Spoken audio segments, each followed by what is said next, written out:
Minecraft! Yeah! Shing, shing, shing. Oh my god, it's such a fun game.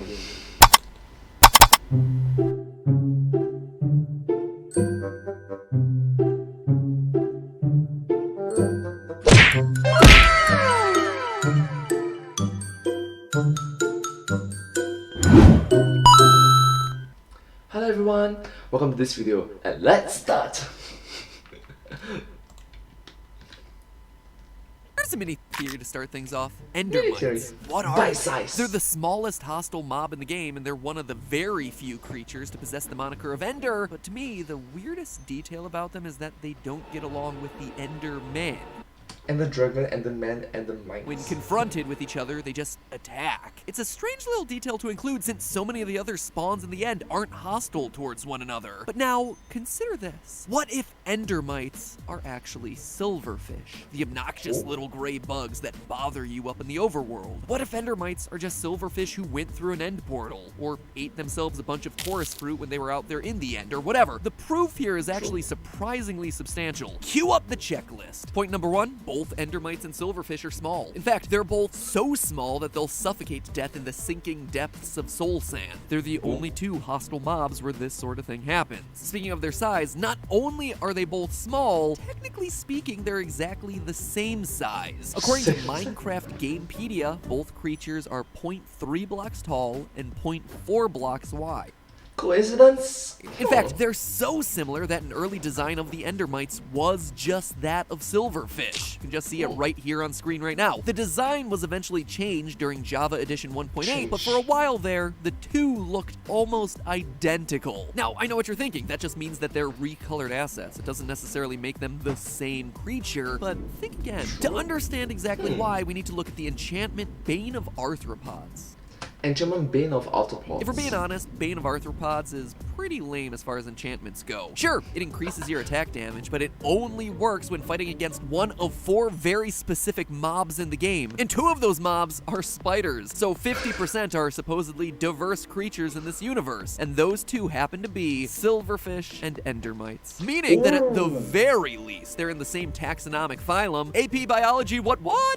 Yeah! But here's the kicker. The only way to get to the end is through portals that are hidden in strongholds deep underground, right? No big surprise there. But look into how strongholds are generated and you notice something interesting. They always have to have a portal room. That makes sense since they're the primary place that you find the portal to the end game. But the 2 features required of that portal room, obviously the portal, but also a silverfish spawner. Ladies and gentlemen, I don't know about you, but this to me reads like the criminals returning to the scene of the crime. So why don't endermen and endermites get along? Well, if my last theory was correct about endermen being an ancient race of builders, then one of their old foes would have been the silverfish. Silverfish who are in the perfect position to leap through end portals at the same time as these ancient builders. And so now, hundreds of generations and 1 end portal later, that battle is still being waged. New names, new faces, but the same old enemies. But hey, that's True. What is this? Minecraft for silverfish? just a theory. And I'm just getting started. Aww. But hey, that's just a theory. Mini theory! Thanks for watching. Oh, just kidding. Let's continue. Hello, Internet! Welcome to Game Theory, the show that, yes, does indeed still talk about games, and not just why platforms need to respect their smaller creators, or why claiming video games causing violence is short-sighted. The reason I call out both those episodes, by the way, is that both of them underperformed. One even got itself demonetized, but they're, in my honest opinion, 2 of the most important episodes that we've ever done on the channel, so True is important. if you happen to miss either one of those, which there's a high likelihood that you did, please give them a watch after this video. Link is at the upper right corner of the screen, that old iCard. Put that YouTube feature to use. But today, we're not talking about those episodes. Instead, I'm looking to build on another theory. One that you all seem to like. One that started us down the path towards deciphering the hidden lore of Minecraft. The hidden lore of Minecraft. And this is going to be very interesting. The hidden lore. Because there is lore here. It's not all giant golden wang monuments off in the distance, but unlike most other games, Minecraft's lore isn't told through dialogue and cutscenes. Instead, it's communicated through subtle design choices, spawn conditions, character designs, achievement names, hostile versus friendly behavioral patterns, and all of that will be important today as we explore the secrets of the Wither. Because last time we looked at the end of the Minecraft story. Today, we're talking about how it all began.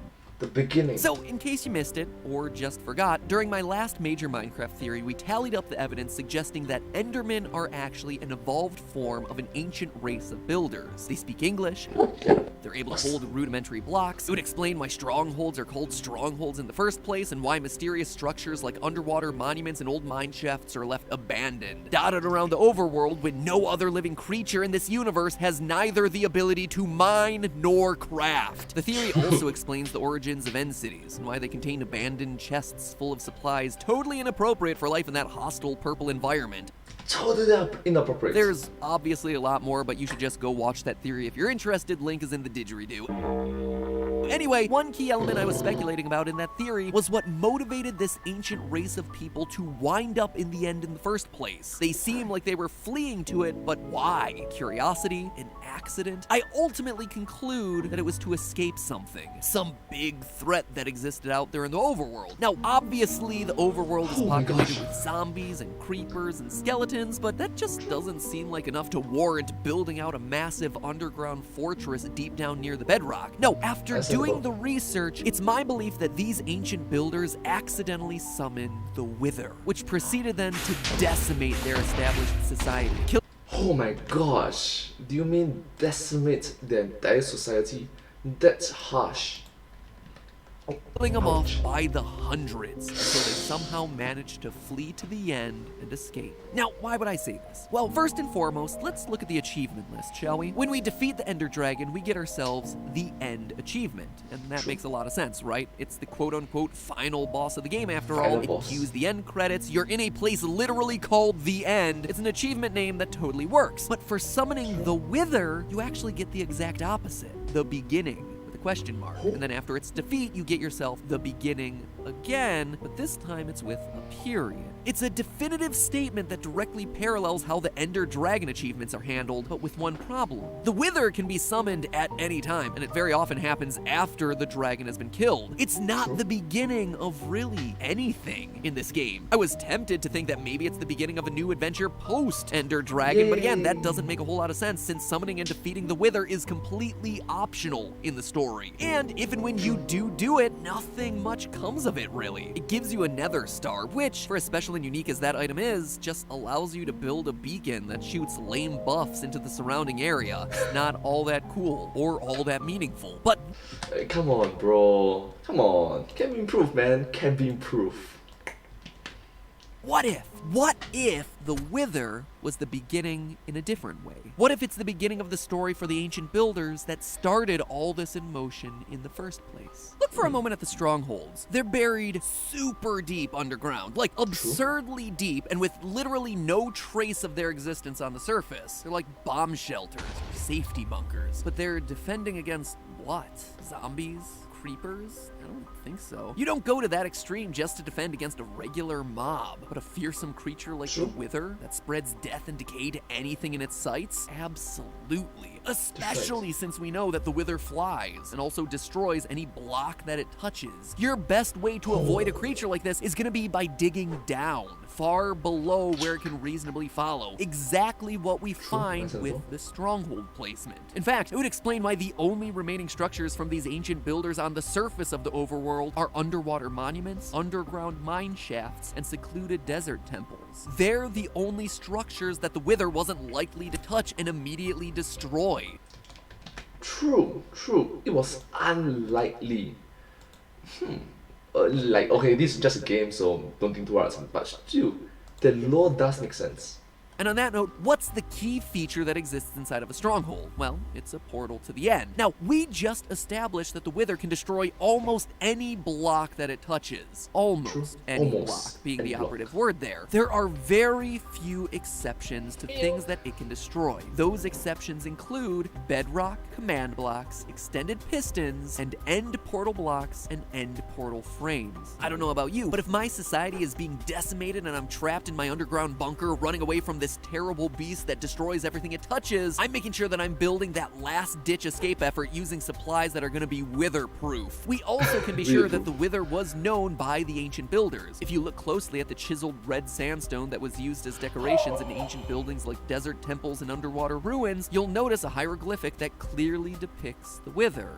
Oh my god, the hieroglyphics! Straight body, 3 skeletal heads. So whoever created these structures in the first place certainly knew that this thing existed. But how? Or maybe more importantly, why? Why would anyone intentionally try to summon this thing in the first place? Well, let's look at how it's built, shall we? The Wither requires 2 very interesting ingredients in order to be summoned. The first is soul sand, found throughout the Nether. Sand that's relatively unremarkable in every way. Oh yeah, except for it being composed of the souls of the damned. It's well known at this point that if you look at the pattern on soul sand close enough, you'll notice screaming faces staring right back at you. It's also why you get sucked down a bit when you're walking across it, almost like the lost souls are pulling you down into them, violently getting you to join them. Yes, ladies and gentlemen, this is me talking about Minecraft. Kid-friendly.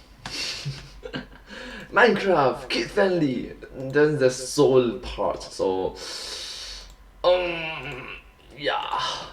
Brand approved. So ingredient number 1, 4 cubic meters of damned souls. Check mark there. Secondly, you need 3 withered skeleton heads. But why these particular heads and not just any skeleton head? Well, to understand that, we need to find out what makes the wither skeleton so different from its brethren. You see, wither skeletons are exclusive to nether fortresses. This is worth noting because think about how crazy this is. We're basically in Minecraft's equivalent of HE double toothpicks, a world of ghasts and blazes, where everything is set on fire and nothing can build. Heck, most of the enemy spawns here don't even have arms, and yet somehow there are fortresses here that are being supervised by large cursed skeletons. Fortresses, mind you, that contain chests full of gold and diamonds and iron, saddles and horse armor, all materials that aren't found down in the nether naturally, supplies that had to have been brought down there and left by the original people who constructed these things in the first place. The end city chests function much the same way. And once you know it, they also contain the same sorts of loot. Iron and gold and diamonds and horse armor and saddles. Almost like it's the same people carrying their major supplies from place to place. So using this information, let me tell you a little story. An ancient race of builders descends into the nether to harvest its resources.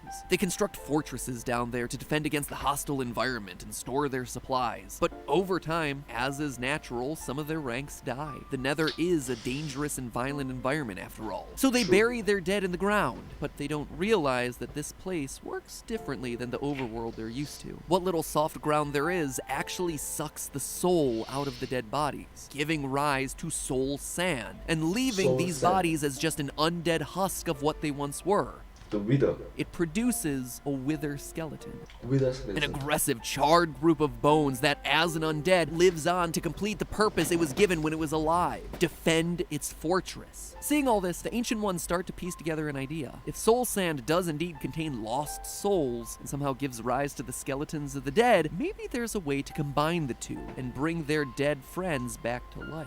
These builders were a proud people. I mean, they were builders, after all. Whatever they dreamed came into being from their very hands. They had conquered the earth, they had conquered the realms of heck. Now they would conquer the one thing impossible to any man. Life and death. Death. They would build life itself. I mean, with the raw materials, you can construct anything, right? Why not a lost human? You have the soul in the sand, you have the body in the wither skeleton. Why wouldn't it work? The last thing I'll call out here. You'll notice that none of the items in nether chests are enchanted, but by the time you get to the end, a lot of them are. The reason I call this out is that it shows an escalation in the way these ancient builders started using magic. By the time they end their journey in the end, they're full-blown magic users. They've started to go beyond just construction. They're starting to play with mystical forces. So, how does this story all work out? Well, It's a classic tale of hubris. The builders, having been to the fiery depths of heck, try to harness the ultimate resource, the power of life and death itself. They combine the soul and the body, the soul sand and the wither skeleton head, and it doesn't work. But by this point, they're obsessed. There has to be a way to make it work. Like so many other fictional characters before them, like Dr. Frankenstein, like the Elrics. They're convinced that they have the right ingredients, and so they start going down darker, more supernatural paths in their quest to crack the mystery. Magic, enchantment, potions. Maybe they go to the witches, already outcasts from society for their use of soul sand to concoct awkward potions and strange brews. And that's when they stumble upon it. They finally manage to create something, but it wasn't what they expected. Instead of bringing new life to a dead friend, they create a hideous and destructive beast. One out to punish them for tampering with the laws of nature itself. They make the Wither, an unstoppable force. A beast that, as we know, destroys the blocks that it touches and curses anything that gets in its way with decay. Gone overnight are the great buildings that this ancient race once constructed. The only things that remain standing are temples far out into the deserts, mine shafts hidden deep underground, monuments under the water. Gone are all the people of this once great society, one by one consumed by the Wither, a disease literally eating them away from the inside. Friends, neighbors, dead, decayed, or worse, brought back to life in the form of skeletons and zombies, the living undead that roam the landscape to this day. So for their own protection, the remaining ancient people hide underground, deep underground, down near the bedrock in fortified bases called strongholds, far below where the flying Wither will be able to reach, with no trace of their existence on the surface. Just a tail snap with no trace. And it's there that they plan their escape. They've hopped to different realms before using portal technology. Why not again? But this time, the portal has to be made to be Wither-proof, which is why end portal blocks are literally the only block type outside of bedrock immune to the Wither's attacks. And from there, we know the rest. They managed to make the portal and hop to the end, but it's a one-way trip. They don't realize that the portal won't be accessible behind them, and what awaits them on the other side is something else, something completely unexpected. A dragon. Something that may have even been worse. The Enderme. But hey, that's just a theory. A game theory. Thanks for watching. And hey, before you disappear off into the nether, I need to tell you that this episode was made possible by our sponsor, Honey, who's doing everything they can to help us hold on to a few more of our precious emeralds. They help the channel by sponsoring us. Go to joinhoney.com/MattPat to help us out. And we help them by talking about how awesome they are by saving us a lot of money online. So basically, they help us twice over. Don't tell them that we're all getting the good end of this deal. And if you're an ancient builder who's been living deep underground in a stronghold and still don't know about Honey, well, if you are, there's a very strong. Let me tell you, it's basically the easiest way to save money online. I've had the Honey plugin on all my browsers for 2 years now, and I've saved thousands of dollars. And that's not an exaggeration. I have literally saved over $1,000 from using this little plugin. Between discounts for sales, free shipping and handling, holiday promos, all things where Honey found me the discounts online automatically without me having to do a thing at all the places I shop anyway. Honey saves me on shipping literally every time I buy my baby new clothes, like this zippity zip here. It's like a sleeping bag that they can wear anywhere. It's great. Wow. Literally last week it saved me $50 on clothes that I bought at Express. I use it on Amazon and Best Buy for electronics. It's on over 20,000 sites, so it's there for whatever I'm buying to make sure I'm getting every possible discount without me having to search for sketchy websites or coupon codes. It just works right there. I'm shopping and it's like, hey, you're shopping right now. Did you know that you can save some money by clicking this button? And it's like, yes, I would love to save that money. Thank you so much for doing the work for me, Honey. But if you think I'm doing well, listen to this. I actually asked Honey to calculate how much money you guys, my subscribers, have saved from using their plugin, because they're able to attribute that those users installed the plugin based on my recommendation, using my signature link, right? That's how they know that they're my subscribers. So get this. All you guys who are using Honey right now have collectively saved $1,545,000 from using this service. That's I know that this video came out 2 years ago in the year 2019. crazy, and it's all free. There's no downside to it. You are literally putting more money in your pockets just by using this plugin, and you know what? You're directly supporting this channel. So support the channel, support your own wallet, and catch up on back-to-school sales, or just prepare for your holiday shopping, because you better believe that Honey has got you covered on Black Friday. Download it now. It's completely free, and it's applied over 185 million coupon codes codes in the last year. That's it, 185 million coupons in 1 year, and they've done it for over 10 million users. It literally takes 2 clicks and 2 minutes to install, and then you get to experience the satisfaction of getting discounts forever. Again, go to joinhoney.com/MattPat, top line of the didgeridoo, and start saving money, and in turn help support the channel by showing Honey that we're a good partner to them. You win, we win, they win. Rarely in life is there a win-win-win scenario, and this is it. It sounds too good to be true, but it's not. They've been a trusted partner of ours for years now, and they deserve to be a trusted partner for you as well. Thank you so much for watching this video. If you do like this video, please consider to like, share, subscribe to my channel, and comment down below if you have anything to share with us. Do remember to follow my channel as well. Thank you so much, and I will see you next time. But hey, that's just a theory, a game theory. Thanks for watching. Thank you.